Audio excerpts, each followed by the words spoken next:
We got our long-awaited first look last week at plans for a new downtown arena in Milwaukee. The Milwaukee Bucks offered up preliminary renderings of a big vision for the area just north of the Bradley Center. It's a plan for a $500 million, 17,000-seat sports arena and entertainment complex, and another $500 million in retail, restaurants, offices, housing, maybe even a hotel.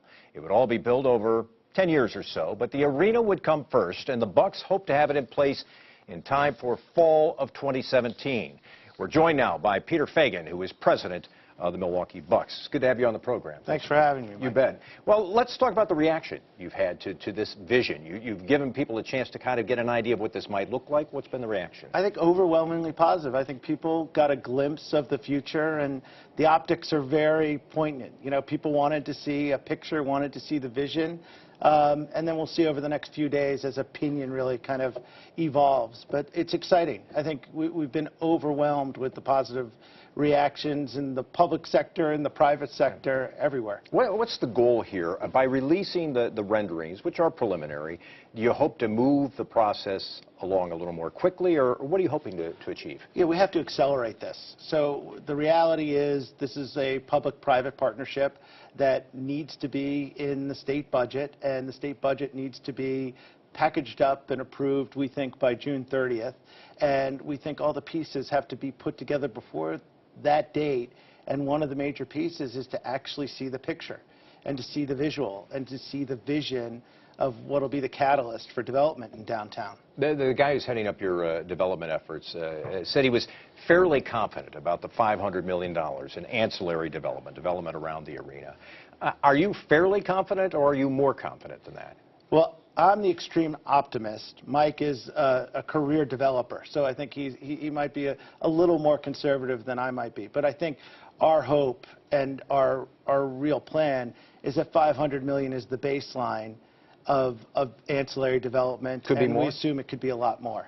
Would it have been easier? And let me ask this question. There was a lot of talk that the preferred site for the ownership group was really closer to the Milwaukee River, just a little bit south of where we're talking about, more of the Journal Communications offices, that area. Would it have been easier to do a development closer to the river, a little further south in downtown?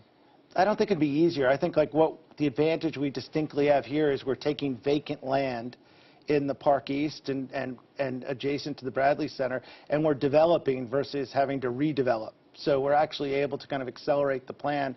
And if you see the plan, there's a lot of connective tissue that literally goes right to the water, goes to the north, goes to the west, and goes to the east.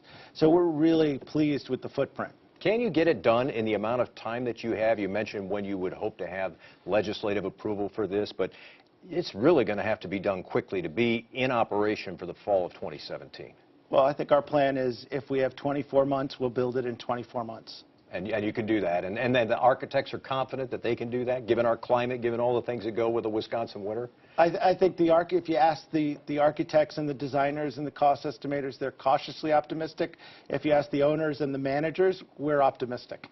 You also said you're optimistic about the fact that a deal will get done. Why are you so optimistic? You've got a lot of moving parts with different political individuals and groups. Why are you so confident? Well, I think there's like an overwhelming amount of optimism. So I think Senator Vos, Senator Fitzgerald on the state level have really been champions to really be geared towards a solution. I think Chris Abele and Mayor Barrett have all been in the room to really figure out, and we're in that process now, how do we make this happen? Are you confident that a compromise can be found? Because it sounds right now that in the legislature there is a reluctance to do the original deal that the governor had proposed, which is more like $220 million in bonding. Do you think you can find common ground? I mean, there seems to be a gap in the numbers that you're talking about here. Yeah, I think to find $250 million of public funding among the three constituents of city, state, and county is doable, and we will find it, and everybody's really thinking about the best ways to position that, what's the best way for taxpayers, what's the best way for residual income, and we're kind of going down that road. So I'm extremely optimistic that very soon we'll have a solution. Now, people are talking about the fact that there could be maybe only $150 million in state money. If that happens, where do you go from there? I mean, do the owners kick in more? Does the city and county have to kick in more? How do you make up that gap? I think we've got to work as a partnership. I think we've got to solve it together. So I think there are lots of solutions. There are a lot of ancillary ways to generate the revenue, and we're starting to kick those around. So I don't know what the specific answer is, but I can tell you we've certainly shot a lot of ideas up against the wall, and we're trying to see what sticks and what's the smartest way to go forward together. Finally, give me your sense of what this process has been like for you. I mean, you're the new president of the team. You've got new ownership. What's it been like? You know, it's half dream, half challenge. So this is, we're literally boiling the ocean on a lot of fronts and organizing a business and a service organization in our current operation, trying to get the best team possible and develop fan loyalty. And at the same time, trying to create one of the biggest, largest land development deals in the city's history to transform the city in a big way. The saving grace is it's been so accelerated and in a time period that's so compact. If I had to do this over years, I'd probably throw the flag in. But knowing that there's a finish line actually makes it very encouraging. And it's been a great learning curve. And the truth is, everybody involved is very much geared towards figuring this out and having an arena. Peter Feigin is the president of the Milwaukee Bucks. It's good to have you on the program. Thanks very much, Mike. You bet.